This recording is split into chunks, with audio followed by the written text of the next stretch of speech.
Bismillahirrahmanirrahim. Alhamdulillahirabbil alamin wassalatu wassalamu ala asyrafil anbiya'i wal mursalin sayyidina wa maulana Muhammadin wa ala alihi wa sahbihi ajma'in. Rabbi shrah li sadri wa yassir li amri wahlul 'uqdatam min lisani yafqahu qawli. Rabbi yassir wa la tu'assir wa tammim lana bil khair wal 'abad. Alhamdulillahirabbil alamin. Disyukur kepada Allah Subhanahu wa taala dalam pertemuan yang baru dalam silsilah pembelajaran kita mengenal sosok baginda Nabi besar Muhammad sallallahu alaihi wasallam.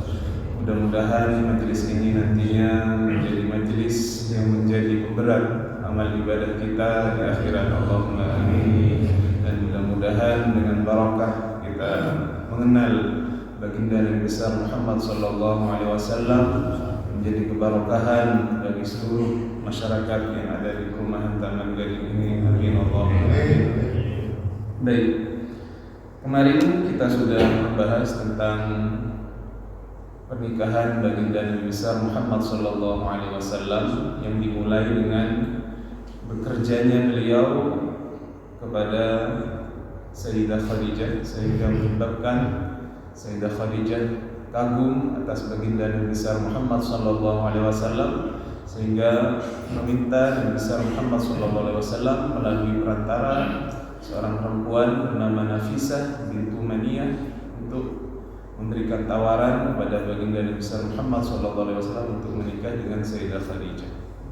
Dan kita sudah menjelaskan beberapa hikmah kemarin yang bisa kita pelajari dari perjalanan baginda Nabi Muhammad SAW menikah dengan Sayyidah Khadijah. Yang pertama adalah pernikahan beliau dengan Sayyidah Khadijah ini adalah salah satu bukti yang menjawab tuduhan sebagian orang-orang yang membenci Islam, yang mengatakan bahwasanya Nabi besar Muhammad SAW adalah orang yang kemudian mempunyai syahwat terhadap perempuan sehingga menikah dengan banyak perempuan. Dan ini terbantah bahwasanya manusia masa-masa dia sangat syahwatnya sangat tinggi adalah ketika berusia 25 sampai 50 tahun. Dan baginda Nabi besar Muhammad SAW di masa ini tidak menikah kecuali dengan Sayyidah Khadijah, mempunyai satu istri sampai beliau berusia 50 tahun. Dan juga kita sudah menjelaskan kemarin beberapa hikmah dan sebab kenapa baginda Nabi besar Muhammad SAW menikah dengan beberapa perempuan. Dan kita sudah jelaskan bahwasanya Nabi besar Muhammad SAW berbeda dengan manusia kebanyakan. Beliau adalah seorang nabi, beliau adalah seorang rasul yang semua tingkah lakunya berdasarkan wahyu yang diperintahkan oleh Allah Subhanahu wa taala.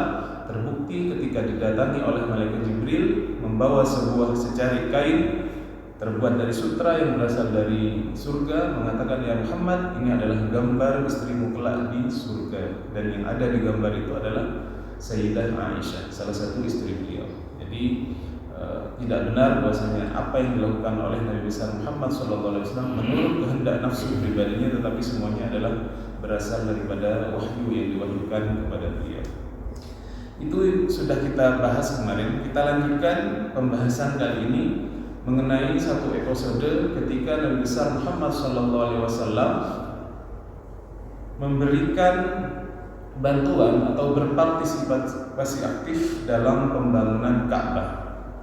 Jadi Ka'bah itu salah satu bangunan yang pertama didirikan di muka bumi ini, yang digunakan hanya untuk mengesahkan Allah Subhanahu wa taala, bangunan untuk yang digunakan untuk beribadah kepada Allah Subhanahu wa taala. Itu adalah Ka'bah. Kemudian Ka'bah ini di masa jahiliyah pernah mendapatkan beberapa kerusakan disebabkan banjir yang melanda kota Mekah pada waktu itu. Banjir yang terakhir namanya Sailul Aram. Banjir Aram ini kemudian mengenai Ka'bah sehingga menyebabkan beberapa bagian di Ka'bah ini dindingnya retak, sehingga orang Quraisy pada waktu itu tidak mempunyai pilihan lain kecuali harus merenovasi Ka'bah, menghancurkannya, kemudian membangunnya kembali. Dahulu orang-orang Quraisy ini memang sudah memuliakan Ka'bah sebagaimana peninggalan agama leluhur mereka, yaitu Nabi Ibrahim dan Nabi Ismail. Karena yang pertama membangun Ka'bah adalah Nabi Ibrahim dibantu oleh anaknya Nabi Ismail. Dan itu berlanjut sampai masa jahiliyah. Orang-orang Quraisy pada waktu itu memuliakan Ka'bah, tetapi akhirnya bercampur sedikit pemuliaan itu dengan beberapa khurafat, dengan beberapa takhriyul, dengan beberapa kepercayaan yang tidak benar. Mereka pada waktu itu takut menghancurkan Ka'bah karena menganggap apabila Ka'bah itu kemudian dihancurkan, batunya diambil untuk direnovasi, akan menyebabkan orang yang mengambil batunya, yang menghancurkan itu mendapatkan sesuatu yang buruk dalam kehidupannya. Maka mereka awalnya berdebat dengan hal ini, tetapi mereka tidak mau tidak mau mereka harus melakukan renovasi ini karena Ka'bah pada waktu itu sudah retak, kalau dibiarkan bisa hancur dan tambah rusak. Akhirnya mereka pun melihat beberapa orang dari semua kabilah-kabilah yang ada pada waktu itu, mereka ada yang bagian menghancurkan Ka'bah, ada bagian yang kemudian mengambil batu untuk kembali disusun menjadi Ka'bah yang baru. Nah, ketika melihat satu orang yang menghancurkan Ka'bah itu ternyata tidak terjadi apa-apa kepada orang tersebut, maka akhirnya mereka yakin untuk terus membangun Ka'bah itu. Dan Nabi besar Muhammad SAW pada waktu itu beserta pamannya yang bernama Al-Abbas itu mempunyai partisipasi yang aktif. Nabi Muhammad SAW dan pamannya ini mengangkut sendiri batu yang digunakan untuk membangun Ka'bah. Jadi batu yang digunakan untuk membangun Ka'bah diambil dari beberapa gunung yang ada di Makkah, gunung granit. Mereka memikulnya, menggunakan pundaknya di bawah Ka'bah. Termasuk orang yang melakukan itu adalah baginda Nabi besar Muhammad SAW. Dan terjadi sesuatu di akhir pembangunan Ka'bah. Setelah semuanya berhasil dibangun, tinggal satu bagian yang kemudian mereka berselisih siapa yang paling berhak untuk meletakkan bagian itu. Bagian itu disebut dengan Hajar Aswad atau batu hitam, yang disebutkan batu itu berasal dari surga. Semuanya ingin menjadi orang yang meletakkan batu itu. Sampai-sampai mereka berbeda pendapat tentang siapa yang paling layak, sehingga mereka hampir saja saling membunuh. Di antara kaum yang kemudian bersumpah untuk kemudian saling bersumpah untuk siapa yang paling berhak untuk meletakkan batu itu, mereka sampai bersumpah dengan, pada waktu itu kepercayaannya, mereka bersumpah dengan meletakkan darah dalam sebuah wadah dan memasukkan tangan mereka ke dalam darah itu. Ini sebuah sumpah yang maksudnya mereka rela mati hanya untuk melakukan apa yang mereka telah sumpahkan. Yang bersumpah demikian diantaranya namanya Banu Adi dan Banu Abduddar, Bani Adi dan Bani Abduddar. Mereka sampai melakukan sumpah. Artinya mereka rela mati untuk menanggung kehormatan dalam hal tersebut. Akhirnya mereka sampai 4 hari atau 5 hari menurut sejarawan mereka tidak bersepakat siapa yang harus meletakkan batu itu. Sehingga salah satu tokoh di antara mereka akhirnya mempunyai sebuah ide.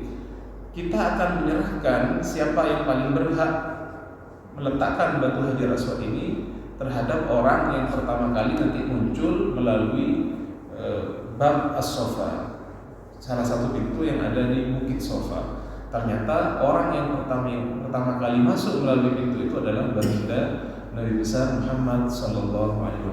Dan akhirnya ketika melihat Nabi Muhammad yang masuk, ini orangnya sudah benar, karena Nabi Muhammad pada waktu itu berusia sekitar 35 tahun dan memang sudah terkenal di kalangan orang Arab dengan julukan Al-Amin, orang yang terpercaya dan dikenal sebagai orang yang mempunyai akhlak yang sangat tinggi. Makanya setelah mereka memutuskan bahwasanya perkara itu diserahkan kepada baginda Nabi Muhammad SAW, akhirnya beliau menyuruh mengambil sebuah kain dan beliau mengambil sendiri Hajar Aswad, diletakkan di tengah-tengah kain itu, dan seluruh pembesar dari suku-suku yang hadir pada waktu itu memegang ujung daripada kain itu dan bersama-sama mengangkat batu itu mendekati Ka'bah. Ketika sampai di dekat Ka'bah, baginda Nabi besar Muhammad SAW mengambil batu Hajar Aswad itu dengan tangannya yang mulia dan meletakkan kepada tempatnya yang semula. Dan berakhirlah perselisihan itu yang hampir saja kemudian menumpahkan darah sebab perselisihan tentang siapa yang paling berhak meletakkan batu Hajar Aswad ke tempatnya semula di Ka'bah. Itu adalah cerita di mana Nabi besar Muhammad SAW ketika sangat berperan aktif dalam membangun Ka'bah, bahkan menyelesaikan perselisihan di antara suku-suku Quraisy yang ada pada waktu itu. Dari cerita ini kita akan memperinci menjadi beberapa hikmah atau ibrah yang bisa kita ambil. Yang pertama adalah bahwasanya Ka'bah itu mempunyai posisi yang sangat penting di dalam agama Islam.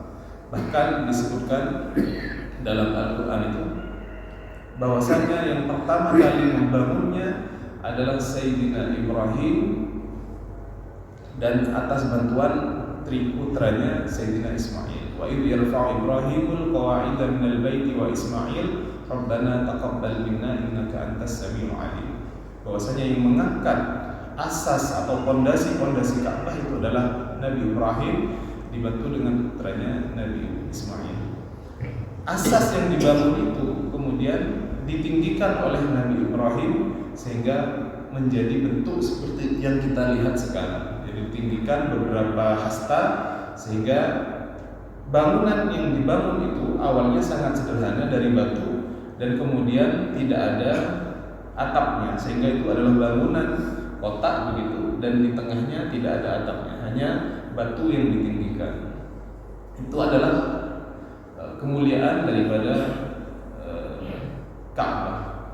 Walaupun demikian, kisah yang tadi juga mengisyaratkan kepada kita betapapun mulianya Ka'bah.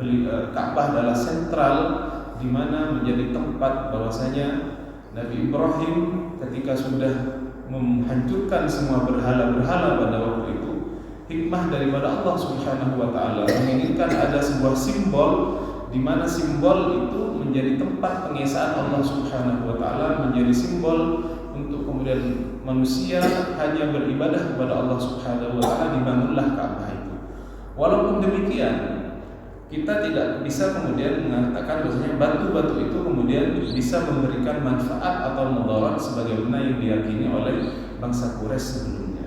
Betapapun mulianya Ka'bah itu terbuat dari batu yang kemudian ditumpuk-tumpuk. Semua kemaslahatan atau kemudaratan bagi umat manusia semuanya di tangan Allah Subhanahu wa taala. Walaupun kita tidak menafikan barokah yang terdapat di dalam Ka'bah itu sendiri. Bahkan ketika kita haji, andaikan tidak bisa membaca Al-Quran, mau zikir sudah capek gitu ya, cukup kita memandang Ka'bah itu sudah berpahala. Jadi andaikan kita diberikan nikmat untuk umrah ataupun haji, mau baca Al-Quran rasanya capek, mau zikir capek, cukup memandang Ka'bah itu sebuah pahala yang sangat besar. Walaupun demikian, batu-batu itu sendiri tidak bisa memberikan manfaat dan mudarat seperti keyakinan daripada orang-orang jahiliyah.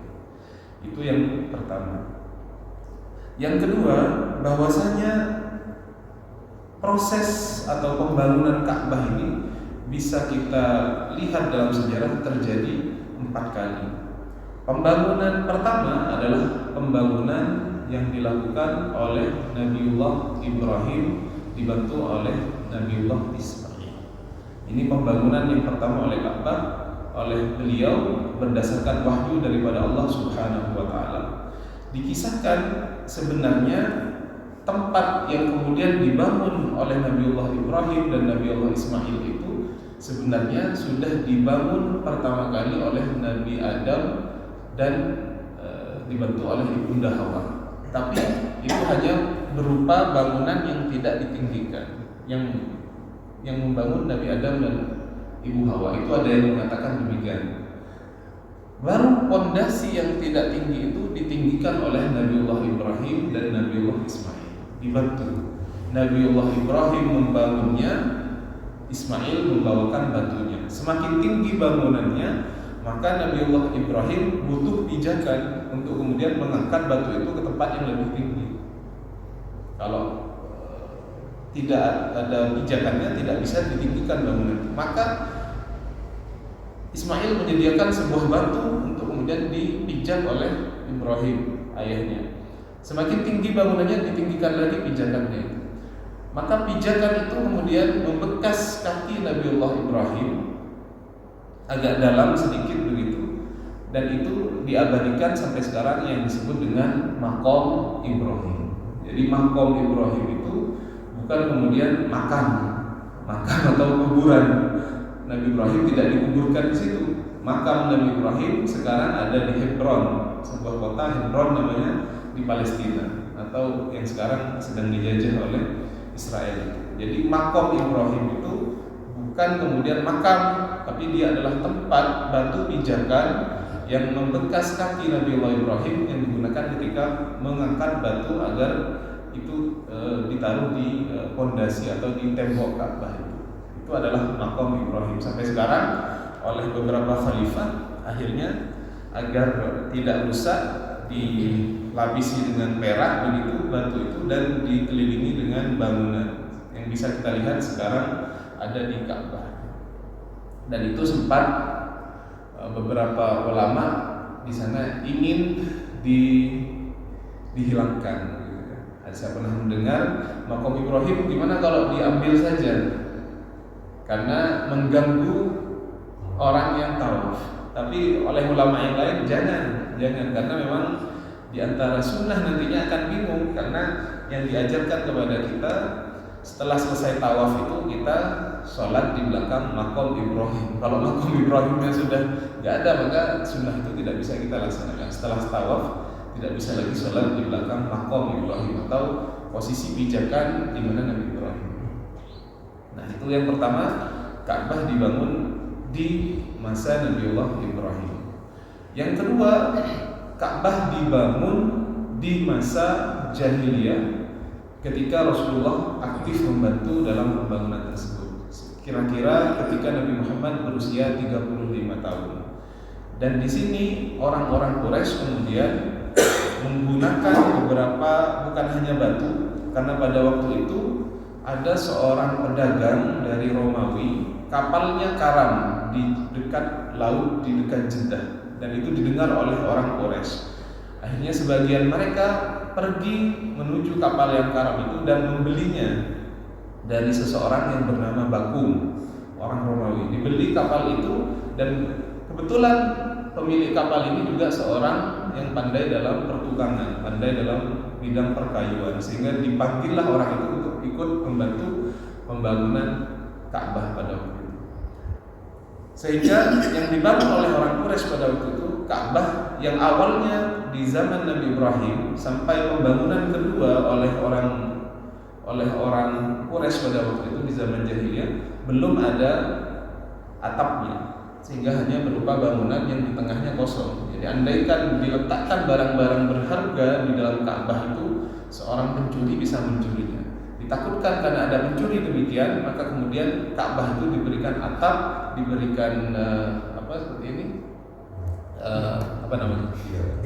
Nah, diberikan tiang di dalamnya dan diberi atap kayu. Itu atas bantuan Bakum, seorang Romawi yang kapalnya tenggelam dan dibeli orang Quraisy pada waktu itu. Pada waktu itu orang Quraisy kehabisan biaya dalam pembangunan Ka'bah, sehingga ada beberapa bagian yang dalam fondasi yang dibangun oleh Nabi Ibrahim itu tidak dimasukkan ke Ka'bah karena kehabisan biaya. Akhirnya itu hanya ditinggikan tetapi berbentuk setengah lingkaran yang kita kenal sekarang dengan Hijr Ismail. Hijr Ismail ini adalah bagian dari Ka'bah. Andaikan ada orang tawaf, kemudian dia tidak keluar melewati Hijr Ismail dan dia masuk melalui Hijr Ismail, maka tawafnya tidak sah karena itu tidak di luar Ka'bah. Jadi dahulu ceritanya yang dibangun Nabi Ibrahim lebih dari itu, tapi karena di masa orang Quraisy membangun, mereka kehabisan biaya sehingga tidak disampaikan kepada fondasi yang dibangun oleh Ibrahim, sehingga itu hanya diberikan bangunan yang tidak begitu tinggi yang kita kenal sekarang dengan Hijr Ismail. Maka itu adalah bagian dari Ka'bah. Pembangunan yang kedua di zaman jahiliyah di mana Rasulullah aktif membantu. Pembangunan yang ketiga terjadi di masa Abdullah bin Zubair. Jadi Abdullah bin Zubair ini pada waktu itu tidak bersepakat dengan khalifah yang ada. Jadi Muawiyah mempunyai anak, khalifah pada waktu itu mempunyai anak namanya Yazid bin Muawiyah. Yazid bin Muawiyah ini kemudian terkenal dengan orang khalifah yang jelek perangainya, seseorang yang kemudian tidak mencerminkan seorang khalifah, sehingga beberapa orang di zaman itu enggan untuk membaiat terhadap Yazid bin Muawiyah ini dikarenakan perangainya yang jelek itu. Termasuk yang tidak membaiat pada waktu itu adalah Abdullah bin Zubair. Dan Abdullah bin Zubair pada waktu itu berada di Mekah, sehingga dia tidak membaiat terhadap khalifah, pemimpin yang ada pada waktu itu. Sehingga Yazid bin Muawiyah memerintahkan kepada pasukannya untuk menyerang kota Mekah. Diserang kota Mekah itu dengan pada waktu senjata yang ada diantaranya manjanik. Manjanik ini adalah batu yang dilempar menggunakan ketapel raksasa dan dibakar, diberi minyak kemudian dibakar. Itu yang dilemparkan ke kota Mekah. Termasuk yang terkena ketapel dari batu ini adalah Ka'bah, sehingga pada waktu itu Ka'bah rusak parah disebabkan serangan dari pasukan Yazid bin Muawiyah. Akhirnya Abdullah bin Zubair ketika sudah sampai kepada musim haji bertanya kepada orang-orang, gimana ini, mau diperbaiki atau bagaimana Ka'bah ini? Akhirnya orang-orang bilang, salah satu bilang, gimana kamu kalau punya rumah rusak mau perbaiki apa enggak? Ini rumahnya Allah, Baitullah rusak, mengapa tidak kita perbaiki? Akhirnya Abdullah bin Zubair berdasarkan inisiatif itu memperbaiki lagi Ka'bah dan merubah yang tadi di zaman jahiliyah tidak disampaikan kepada pondasi yang dibuat oleh Nabi Ibrahim, diperpanjang lagi sehingga sampai kepada pondasi itu dan ditinggikan lagi daripada bangunannya. Dan oleh Abdullah bin Zubair ditambah 2 pintu di barat dan pintu di timur berdasarkan hadis Rasulullah yang diriwayatkan oleh Aisyah. Hadisnya berbunyi, ya Aisyah, andaikan umatmu baru saja masuk Islam, baru terlepas dari masa jahiliyah, maka aku akan membuat di Ka'bah itu 1 pintu di barat, 1 di pintu di timur, dan aku akan membuat pintunya rata dengan tanah. Karena pada waktu itu orang Quraisy, karena mereka tidak ingin Ka'bah itu dimasuki orang yang tidak mereka hendaki, pintunya itu ditinggikan sekitar kira-kira seperti ini, lebih tinggi lagi mungkin sampai sekarang. Pintunya ditinggikan, jadi kalau mau naik harus pakai tangga yang diikatkan. Itu dari pembangunan dari orang Quraisy, karena mereka ingin yang masuk atas izin mereka, yang keluar pun atas izin mereka, 1 pintu. Tetapi di zamannya Abdullah bin Zubair ini dibuatkan pintu di barat dan pintu di timur, dan kemudian pintunya diturunkan sebagaimana hadis riwayat Aisyah. Nah, ini terjadi di zaman Abdullah bin Zubair. Ini pembangunan yang ketiga. Berdasarkan hadis itu, Abdullah bin Zubair memberanikan diri yang awalnya Ka'bah pintunya 1 dibuat pintunya 2 dan pondasinya disampaikan kepada pondasi yang dibangun oleh Nabi Ibrahim. Pembangunan yang keempat terjadi di masa Khalifah Abdul Malik bin Marwan. Pada masa Khalifah Abdul Malik bin Marwan ini terjadi pembangunan Ka'bah yang keempat. Pembangunannya kemudian yang awalnya pintunya Ka'bah dan ada 2, itu kemudian dibuat 1 lagi dan ditinggikan lagi, dan pondasi yang dibuat oleh Abdullah bin Zubair dikembalikan lagi kepada pondasi seperti di zaman jahiliyah ketika orang Quraisy membangun. Jadi dibongkar lagi, diperpendek lagi, sehingga ada Hijr Ismail lagi. Akhirnya Khalifah Harun ar-Rasyid pada waktu itu ingin berinisiatif, gimana kalau Ka'bah kita buat sebagaimana masanya Abdullah bin Zubair lagi, dipanjangkan lagi sampai pondasi yang dibuat oleh Nabi Ibrahim, kemudian dibuat pintu di barat dan di timur. Akhirnya seorang mujtahid bernama Imam Malik bin Anas memberikan nasihat kepada Harun ar-Rasyid. Wahai Harun ar-Rasyid, Ka'bah itu jangan dijadikan mainannya khalifah, mainannya penguasa. Ganti penguasa dihancurkan, diganti lagi. Ganti penguasa dihancurkan. Kalau demikian nanti haibah atau kewibawaannya Ka'bah bisa hilang dari orang-orang. Sudahlah, tinggalkan saja sehingga Ka'bah ini tidak menjadi mainannya penguasa. Akhirnya Harun ar-Rasyid pun mengurungkan niatnya, dan sampai sekarang kita lihat Ka'bah itu pintunya ada satu agak tinggi. Jadi kalau ingin naik, Presiden Indonesia itu Pak Soeharto pernah masuk ke dalam Ka'bah dan itu harus ada tangga yang mendekatkan. Pintu Ka'bah agak tinggi dan pintunya hanya satu, dan kemudian masih ada Hijri Ismail sampai sekarang. Itu pembangunan Ka'bah yang 4 kali. Ini pendapat yang kemudian ulama bersepakat. Adapun pendapat yang tidak sepakat adalah pendapat yang mengatakan tadi cerita di awal bahwasanya pembangunan Ka'bah itu yang membangun adalah Nabiullah Adam dan dibantu oleh Ibu Hawa, dan ada pendapat juga yang mengatakan Ka'bah itu dibangun oleh Nabiullah Syif alaihissalam. Itu pembangunan Ka'bah yang 4 hal.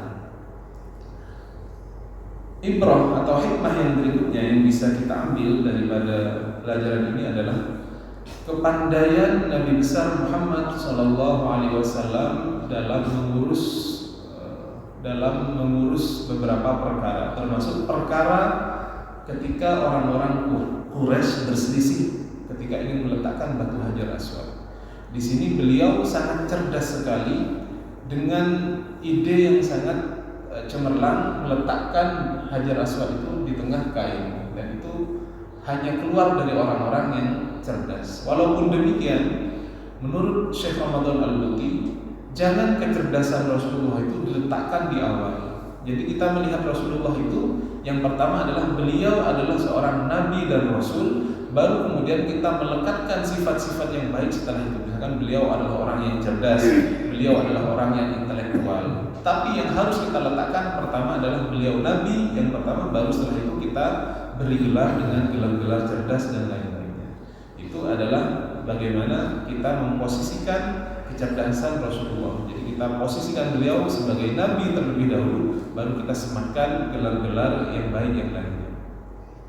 Kemudian yang keempat, hikmahnya adalah bagaimana Rasulullah SAW mempunyai posisi yang sangat tinggi di masyarakat Quraisy pada waktu itu. Sudah terkenal dengan Al-Amin, terkenal dengan orang yang mempunyai akhlak yang tinggi, dan mereka ridho ketika Nabi Muhammad SAW yang menjadi pengadil ketika mereka berselisih dalam meletakkan batu Hajar Aswad. Itu terjadi sebelum beliau mendapatkan risalah Islam. Tapi lihat, ketika mendapatkan risalah Islam yang awalnya beliau bergelar Al-Amin, orang yang sangat terpercaya, orang yang terkenal akhlaknya sangat mulia, langsung didustakan oleh orang Quraisy. Didustakan ketika beliau menyampaikan risalah oleh Allah Subhanahu wa taala.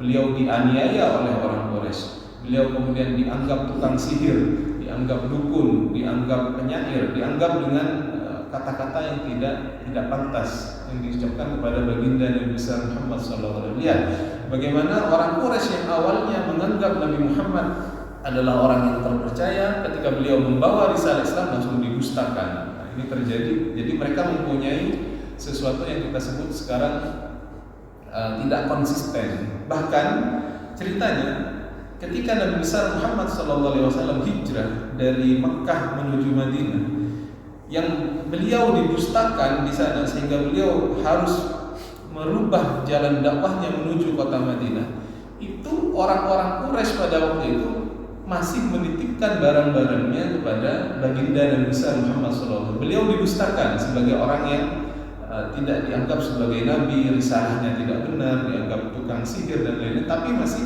menitipkan barang-barangnya kepada baginda Nabi. Terbukti apa? Ketika beliau hijrah, beliau meninggalkan Sayyidina Ali untuk tetap di Makkah, untuk kemudian memberikan hak-hak orang Quraisy yang pada waktu itu menitipkan barang-barangnya kepada baginda Nabi besar Muhammad SAW.